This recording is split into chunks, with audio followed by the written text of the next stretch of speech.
Assalamualaikum warahmatullahi wabarakatuh. Salam sejahtera untuk kita semua. Perkenalkan, nama saya Muhammad Anindyo Alfarid dengan NIM 23050724066 dari Teknik Sipil Angkatan 2023 kelas B. Di sini saya akan menjawab beberapa pertanyaan. Yang pertama, jelaskan makna Pancasila sebagai pandangan hidup bangsa Indonesia dan beri contoh implementasinya. Pancasila merupakan pandangan hidup dan kepribadian bangsa yang nilai-nilainya bersifat nasional yang mendasari kebudayaan bangsa. Maka nilai-nilai tersebut merupakan perwujudan dari aspirasi atau cita-cita hidup bangsa. Pancasila memberikan arah tentang hukum, harus menciptakan keadaan negara yang lebih baik dengan melandaskan pada nilai-nilai ketuhanan, kemanusiaan, kerakyatan, dan keadilan. Pancasila sebagai pandangan hidup bangsa artinya nilai-nilai ketuhanan, kemanusiaan, persatuan, dan kerakyatan, keadilan diyakini kebenarannya, kebaikannya, keindahannya, dan kegunaannya oleh bangsa Indonesia yang dijadikan sebagai pedoman kehidupan bermasyarakat, berbangsa, dan bernegara. Pancasila sebagai pandangan hidup berarti nilai-nilai Pancasila melekat dalam kehidupan masyarakat dan dijadikan norma dalam bersikap dan bertindak. Contoh implementasinya. Yang pertama, menggunakan Pancasila sebagai petunjuk hidup agar mencapai kesejahteraan dan kebahagiaan lahir batin untuk kehidupan sehari-hari. Yang kedua, percaya serta takwa kepada Tuhan Yang Maha Esa sesuai agama serta kepercayaannya masing-masing. Yang ketiga, senantiasa menjaga adab atau kesopanan, kehalusan, dan kebaikan budi pekerti dalam berbagai macam kondisi.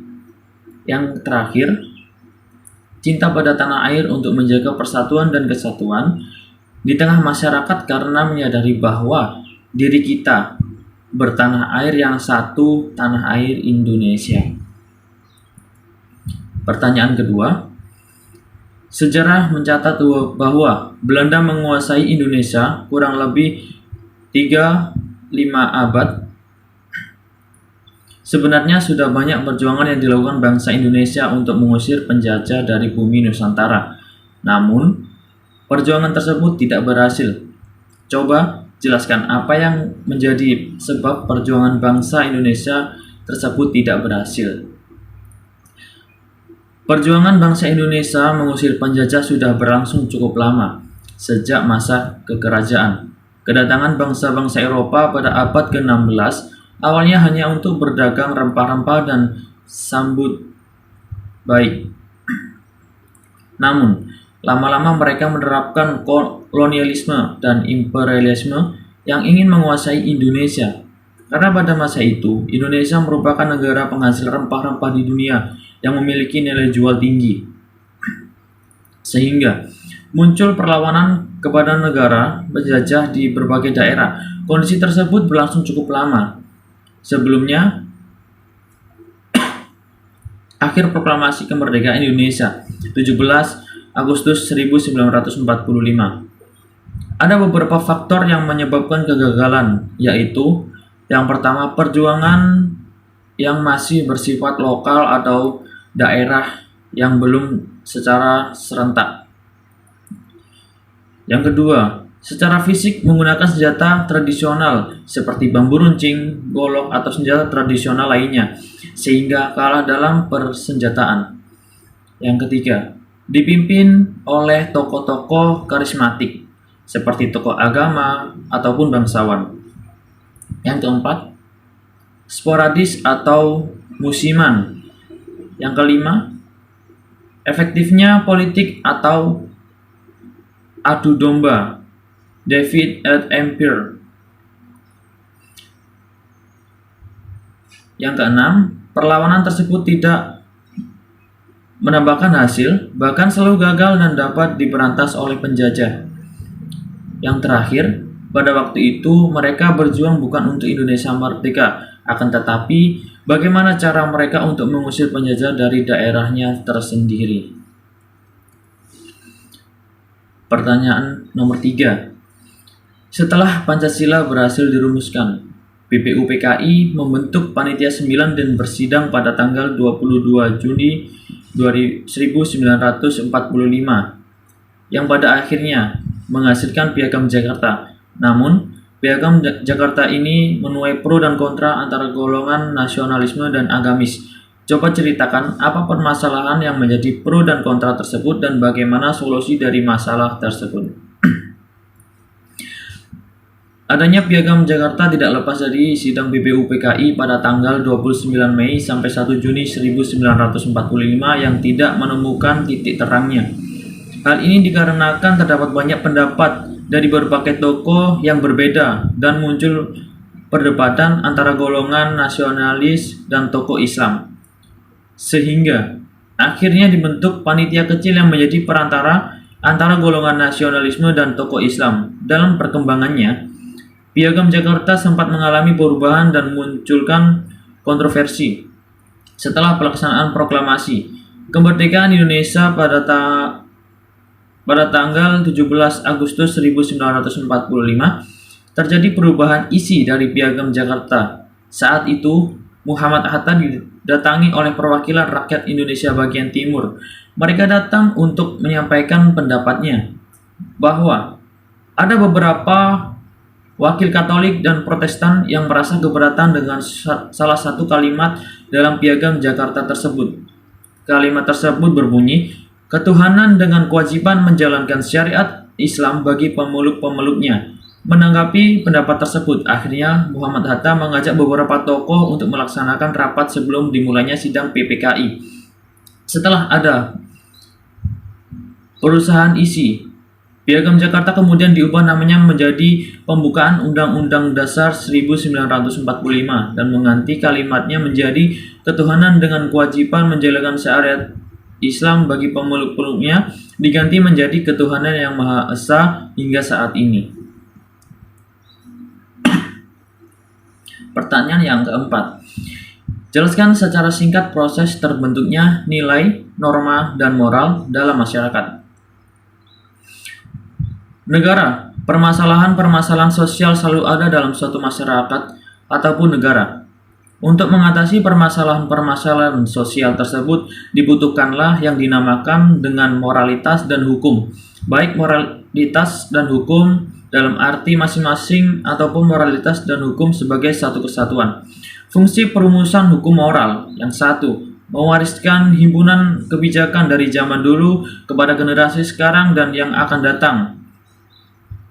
Kedua, mengusahakan keamanan secara psikologis dan sosial. Yang ketiga, membantu manusia dalam mengambil keputusan dan mencegah terjadinya paralisis moral.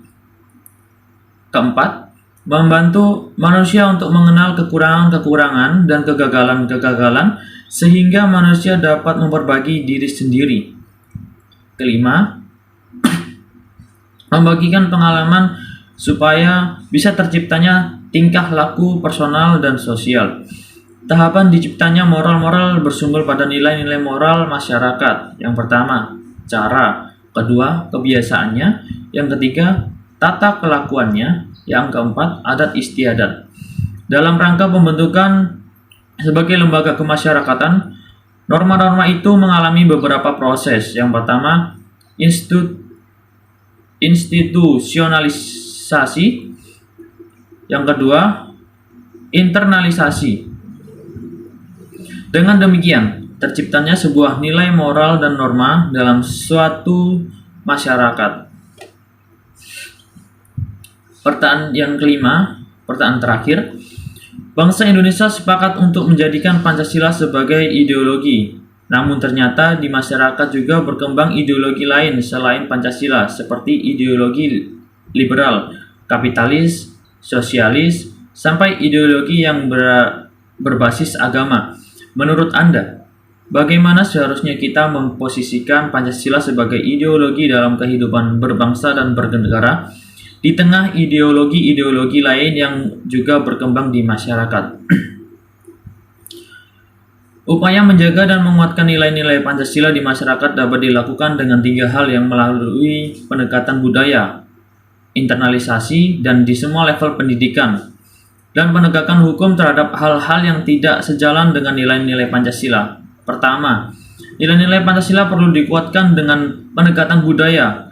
Pemerintah melalui Kemendikbud harus menyusun strategi yang tepat, efektif, dan partisipatif tanpa paksaan. Hal ini bisa dilakukan dengan pembangunan fasilitas atau pos-pos budaya di sebuah wilayah dalam rangka melestarikan sekaligus mengembangkan kebudayaan lokal yang ada di masyarakat.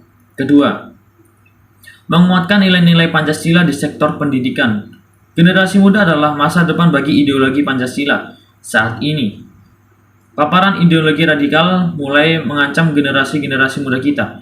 Pemerintah perlu memikirkan strategi yang efektif agar nilai-nilai Pancasila terinternalisasi dengan baik dalam kurikulum pendidikan nasional. Jika perlu, pemerintah harus mengintervensi kurikulum yang digunakan di sekolah-sekolah dan lembaga pendidikan tinggi.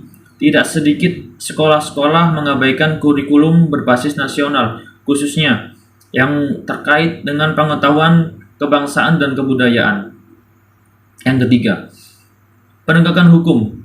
Nilai-nilai Pancasila yang ada dalam konstitusi telah tercermin dalam sejumlah peraturan dan instrumen internasional yang telah diratifikasi untuk melindungi hak-hak warga negara. Pemerintah tidak boleh segan-segan untuk menegakkan aturan hukum demi menjaga persatuan dan keutuhan bangsa. Demikian beberapa pertanyaan yang saya jawab. Kurang lebihnya saya mohon maaf. Wassalamualaikum warahmatullahi wabarakatuh.